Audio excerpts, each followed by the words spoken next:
আজকে আমি তোমাদের সাথে পঞ্চম অধ্যায়ের কিছু গুরুত্বপূর্ণ আগের বছরে এসেছে এমন প্রশ্ন নিয়ে আজ আলোচনা করব। 1 নম্বর দেখতে পাচ্ছ রয়েছে বিশ্বভারতীয় প্রতিষ্ঠা করেন রবীন্দ্রনাথ ঠাকুর। 2 নম্বর প্রশ্ন ভারতে হাফ টোন প্রিন্টিং পদ্ধতি প্রবর্তন করেন উপেন্দ্র কিশোর চৌধুরী।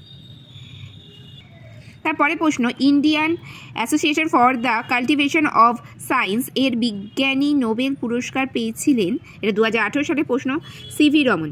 তারপরে প্রশ্ন বর্ণ পরিচয় প্রকাশিত হয়েছিল, এটা 19 সালে এসেছিল 1855 সালে।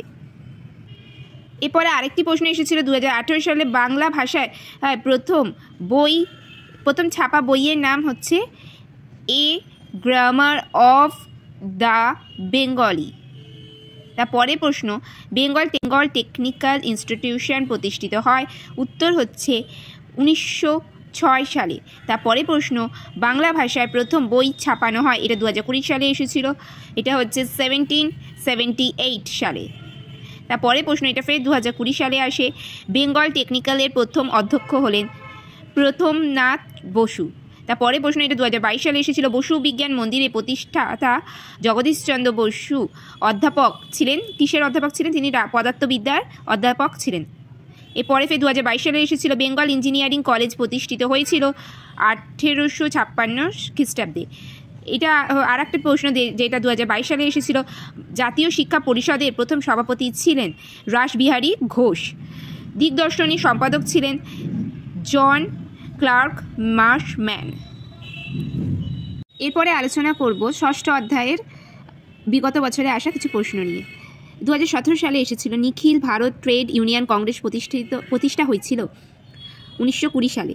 তারপরে প্রশ্ন এটাও 2017 সালে এসেছিল, বারদৌলি সত্যাগ্রহ হয়েছিল গুজরাটে।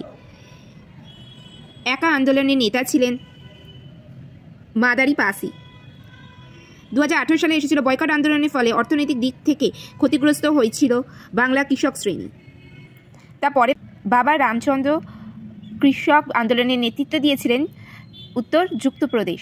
তারপরে প্রশ্ন 2018 সালে এসেছিল, রুমপাল উপজাতি বিদ্রোহ সংগঠিত হয়েছিল গোদাবরী উপত্যকায়। সর্বভারতীয় কিষাণ সভার প্রথম সভাপতি ছিলেন স্বামী সহজানন্দ। তারপরে প্রশ্ন 2019 সালে এসেছিল, সেটি হলো কংগ্রেস সমাজতন্ত্রী দল প্রতিষ্ঠিত হয়েছিল বোম্বাইয়ে। তারপরে ওয়ার্কার্স অ্যান্ড প্রেজেন্ট পার্টি যুক্ত ছিল সাইমন কমিশন বিরোধী আন্দোলনে। তারপরে প্রশ্ন 2022 সালে এসেছিল, দেশপ্রাণ নামে পরিচিত ছিলেন বীরেন্দ্রনাথ শাসমল। মিরাট ষড়যন্ত্র মামলা হয়েছিল শ্রমিক নেতাদের মধ্যে। এরপরে আমরা আলোচনা করব 7 নম্বর অধ্যায়। মাতঙ্গিনী হাজরা ভারত ছাড়ো আন্দোলনে অংশগ্রহণ করেছিল যে স্থানে, সেটি হলো তমলুক। তারপরে প্রশ্ন দীপালি সংগ্রহ প্রতিষ্ঠা করেছিলেন লীলা নাগ রায়। তারপরে প্রশ্ন নারী কর্ম মন্দির প্রতিষ্ঠা করেছিলেন, এটা 2018 সালে এসেছিল, এর উত্তর হলো উর্মিলা দেবী। তারপরে প্রশ্ন সূর্য সেন প্রতিষ্ঠিত বিপ্লবী দলের নাম ইন্ডিয়ান রিপাবলিকান আর্মি। এরপরে প্রশ্ন যেটা 2017 সালে এসেছিল, বঙ্গভঙ্গ বিরোধী আন্দোলন হয়েছিল 1905 সালে। দলিতদের হরিজন আখ্যা দিয়েছিলেন গান্ধীজি। বাংলা গভর্নর স্ট্যানলি জ্যাকসনকে হত্যা করার চেষ্টা করেছিলেন, এটা 2018 সালের প্রশ্ন, বীণা দাস।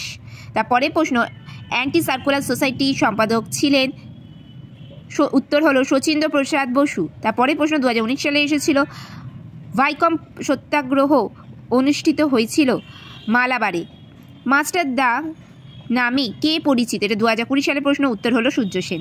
তারপরে প্রশ্ন নারী সত্যাগ্রহ সমিতি প্রতিষ্ঠিত হয়েছিল, উত্তর অসহযোগ আন্দোলনের সময়। 2020 সালে আরেকটি প্রশ্ন, মাদ্রাজে আত্মসম্মান আন্দোলন শুরু করেন, উত্তর রামস্বামী নাইয়ার। এরপর আমরা আলোচনা করব 8 নম্বর অধ্যায়, এটি তোমাদের লাস্ট অধ্যায়। 1 নম্বর প্রশ্ন এ ট্রেন টু পাকিস্তান লিখেছেন খুশবন্ত সিংহ। তারপরে প্রশ্ন ভারতের লৌহ মানব বলা হয়, উত্তর সর্দার বল্লভভাই প্যাটেল। তারপরে প্রশ্ন যেটা 2018 সালে এসেছিল, গোয়া ভারত যুক্ত হয়েছিল, সেটি হলো 1961 সালে। তারপরে প্রশ্ন স্বতন্ত্র ভাষাতান্ত্রিক অন্ধ্রপ্রদেশ গঠিত হয়েছিল, এটা 2018 সালে এসেছিল 1953 সালে।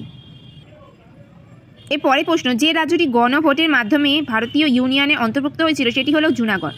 তারপরে প্রশ্ন, ভাষাভিত্তিক গুজরাট রাজ্যটি গঠিত হয় 1860 সালে। 2020 সালে আরেকটি প্রশ্ন আসে এই অধ্যায় থেকে, সেটি হলো স্বাধীনতা প্রাক্কালে ভারতের সবচেয়ে দেশীয় রাজ্য ছিল হায়দ্রাবাদ। তারপরে প্রশ্ন, পুনর্গঠিত কেরল রাজ্যটি অবস্থিত হচ্ছে মালাবার উপকূলে।